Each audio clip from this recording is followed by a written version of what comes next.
তুমি এটা কেন করলা? ঈশান, আমি তোমাকে বারবার বলছি বাবার সামনে রাগটা একটু কন্ট্রোল করে ভদ্রভাবে কথা বলতে। আমার জন্য এতটুকু করতে পারলা না? আমি বাবাকে অনেক কষ্ট করে ম্যানেজ করছি। তুমি জাস্ট একটাবার কি সরি বলো, সবকিছু ঠিক হয়ে যাবে।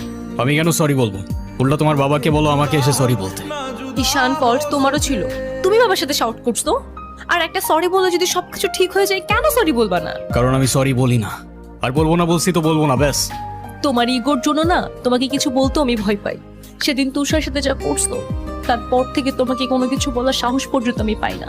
এরকম চলতে থাকলে দেখবে একদিন আমিই চলে যাব। তো যাও না, তোমাদের আর কেউ আটকায় রাখে নাই। রাখছি, আমি আটকায় রাখছি।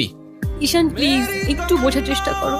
তুমি বাবার কাছে গিয়ে একটাবার সরি বললে সব ঠিক হয়ে যাবে। আরে আমি সরি বলবো না ভাই, বলবো না আমি সরি। এটাই কি তোমার শেষ ডিসিশন? এখন কি তোমার পেন আর পেপারে সাইন করে বলতে হবে নাকি? ঈশান, আমি যদি আজকে এখান থেকে চলে যাই, হয়তো আর কোনোদিন ফিরে আসবো না। আবে তো যাও না।